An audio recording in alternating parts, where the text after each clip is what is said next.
Welcome to the channel, fellow wanderers of Middle-earth.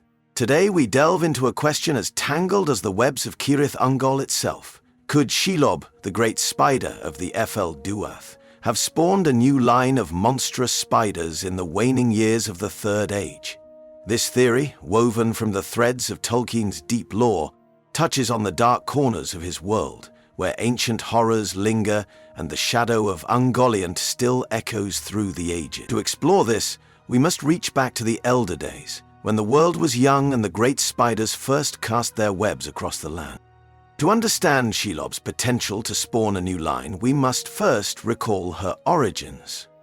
Shelob was a direct descendant of Ungoliant, the primordial spirit of shadow and hunger, who allied herself with Morgoth, the first Dark Lord, to devour the two trees of Valinor in the Years of the Trees. As Tolkien recounts in the Silmarillion, Ungoliant's hunger was insatiable, and her webs were spun from the very darkness that Morgoth poured into her. After the fall of her Dark Master, Ungoliant fled into the far south of Middle-earth, where she is said to have devoured herself in her hunger and madness. But before her end, she spawned a brood of horrors, spreading her dark legacy across the world. Shelob, the greatest of these, found her lair in the Duath.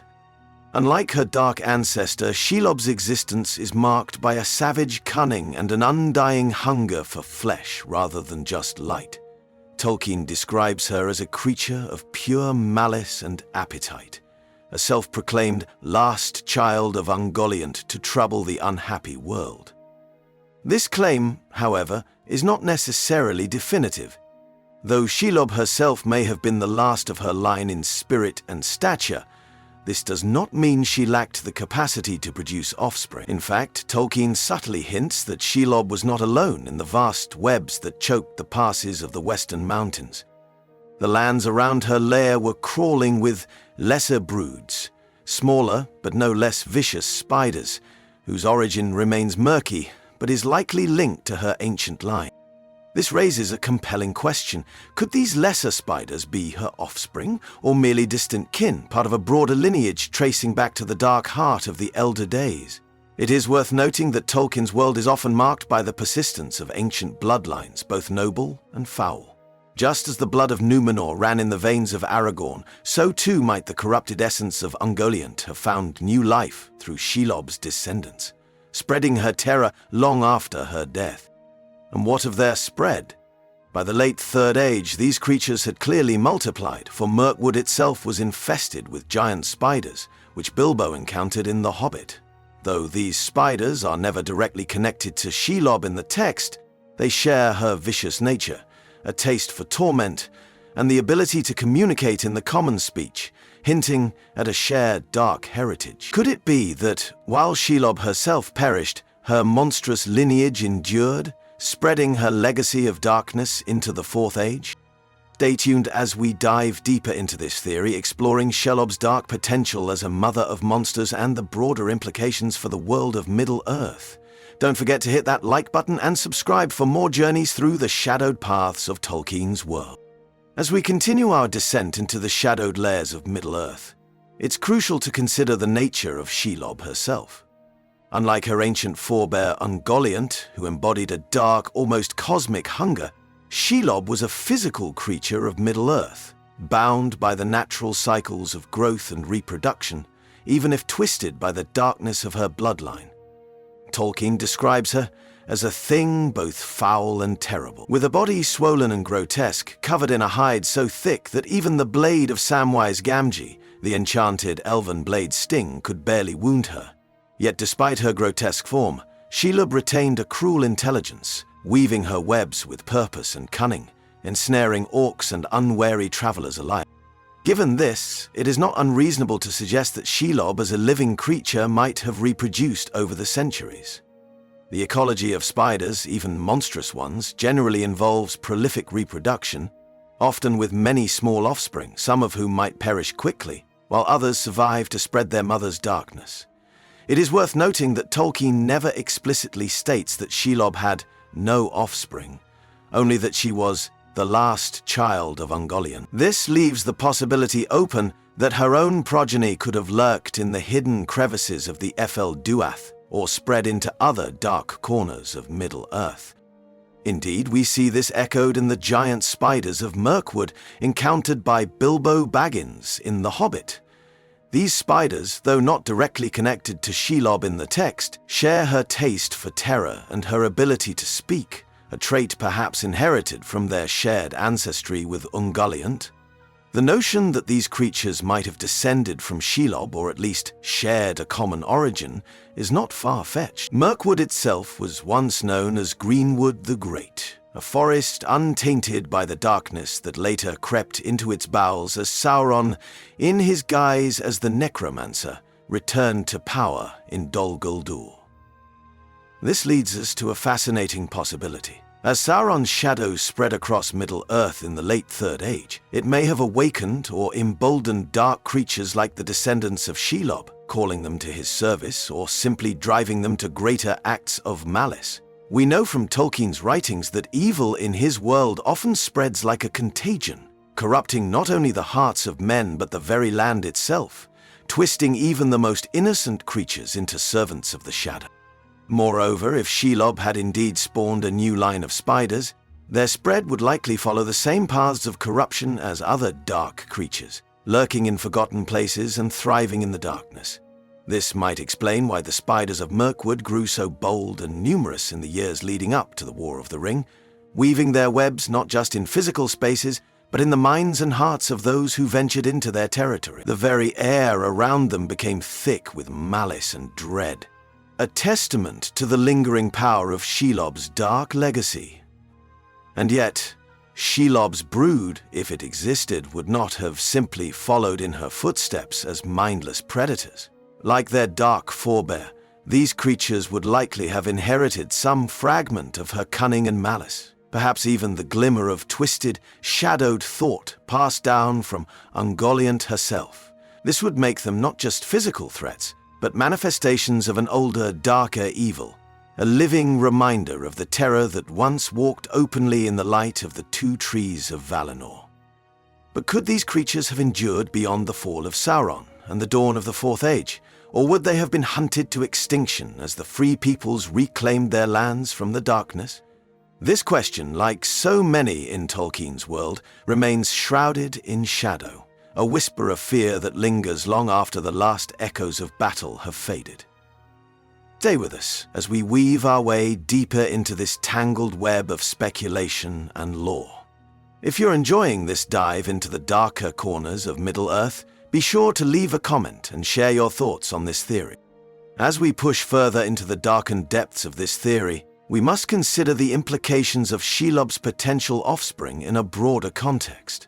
Middle-earth, as envisioned by Tolkien, is a world where the past echoes through the present, and the dark legacies of the First Age often resurface in unexpected ways. If Shelob did indeed spawn a new line of monstrous spiders, they would carry with them not just her physical traits, but the echoes of her ancient malice, a legacy stretching back to Ungoliant herself.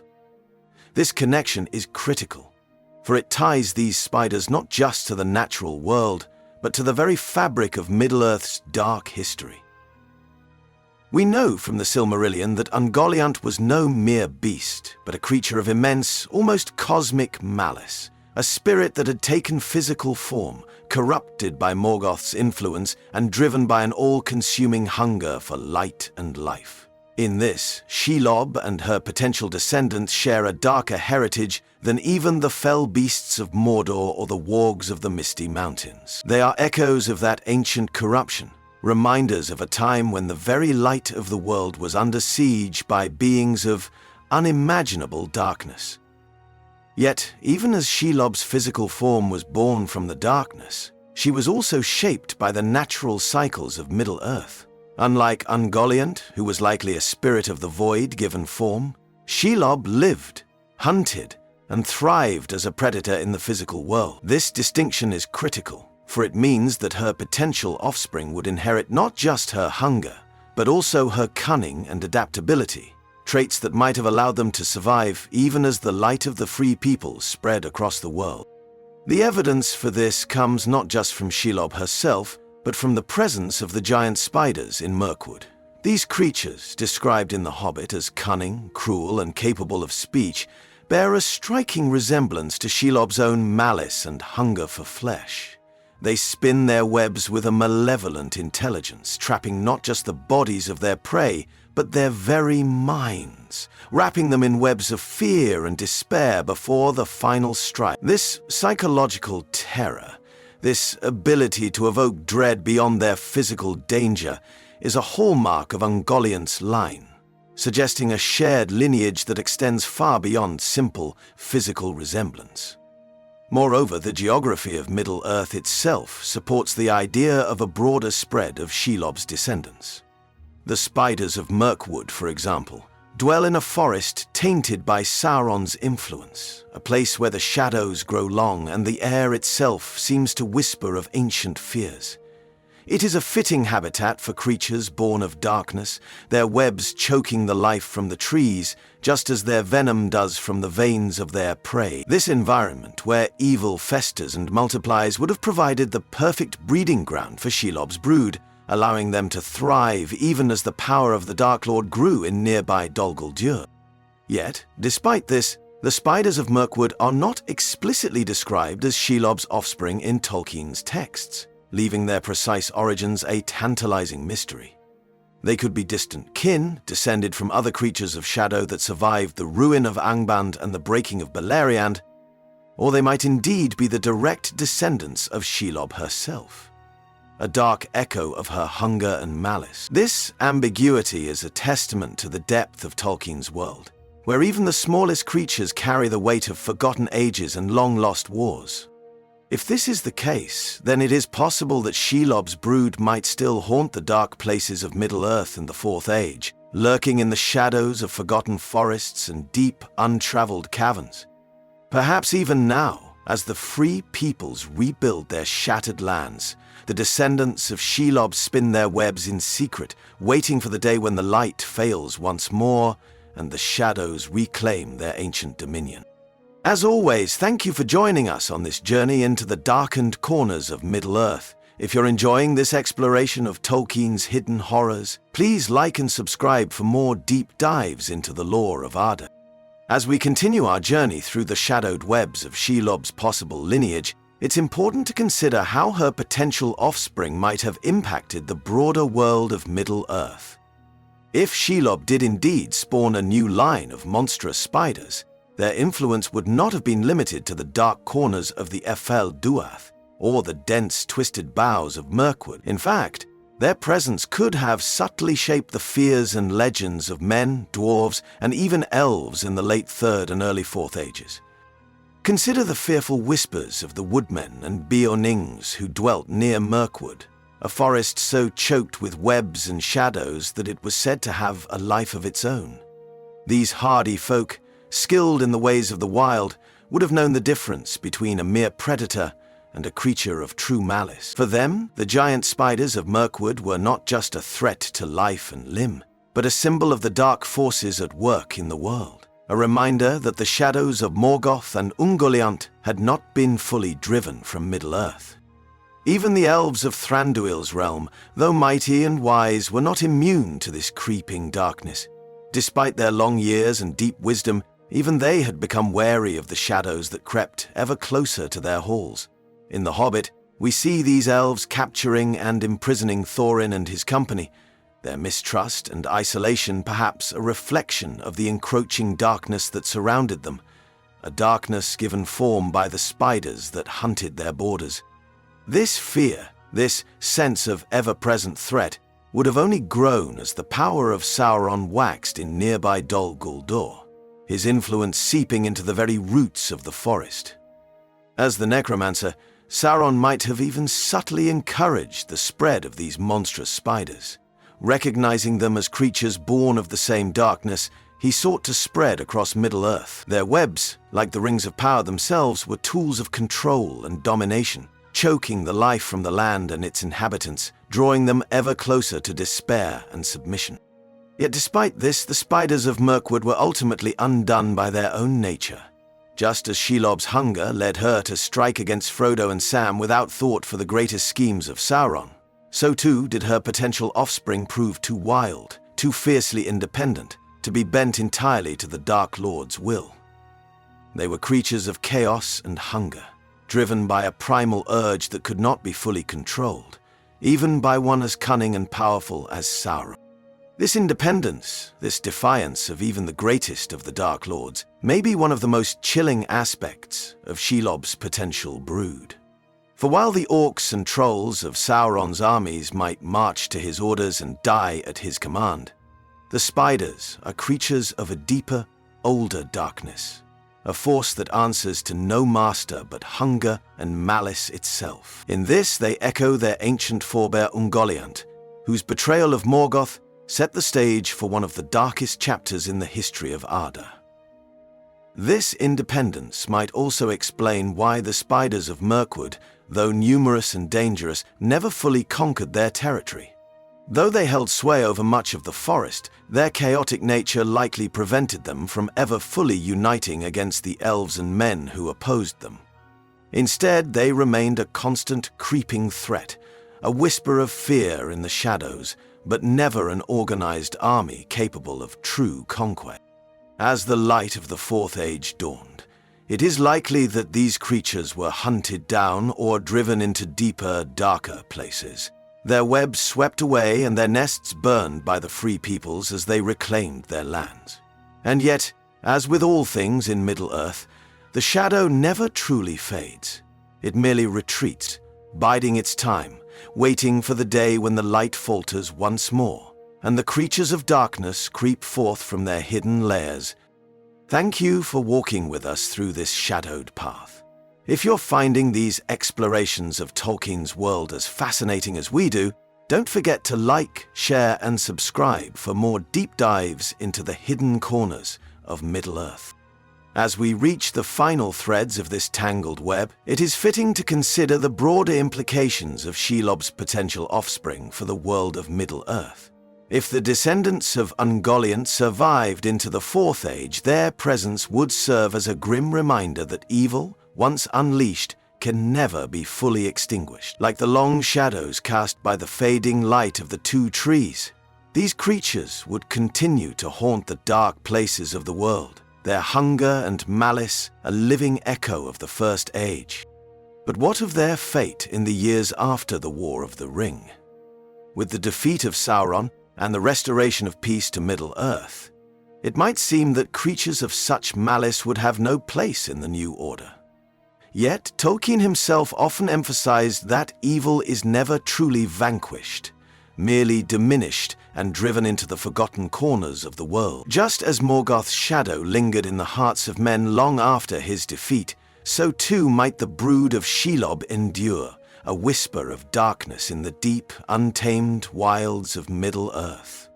Indeed, it is possible that these creatures might have been among the last remnants of the Elder Days, living relics of a time when the world was young and the light of Valinor shone upon Middle-earth. Just as the elves faded and the dwarves retreated into their mountain halls, so too might these monstrous spiders have withdrawn, becoming the stuff of legend and whispered fears, their webs clinging to the edges of forgotten forests and the deepest, darkest caverns. Yet, unlike the elves, whose departure for the Undying Lands marked the end of their time in Middle-earth, the descendants of Shelob would have no such refuge. They are creatures bound to the darkness, their fates forever tied to the fading shadows of the past. Perhaps they still dwell in the forgotten reaches of the world, waiting for the day when the light fails once more and the shadows rise again. This, perhaps, is the true horror of Shelob's legacy. Not just her physical offspring, but the lingering fear that darkness can never truly be defeated, that the shadow always returns, and that the children of Ungoliant still haunt the world, hidden but ever watchful, ever hungry. It is a fitting end for a creature born of darkness, whose very existence is a reminder of the fragile nature of light in a world shaped by ancient, enduring malice. Thank you for joining us on this journey through the darker corners of Middle-earth. If you've enjoyed this exploration of Tolkien's world, please like, share, and subscribe for more deep dives into the lore of Arda. Until next time, May your paths be ever bright, and may the shadows remain distant and few.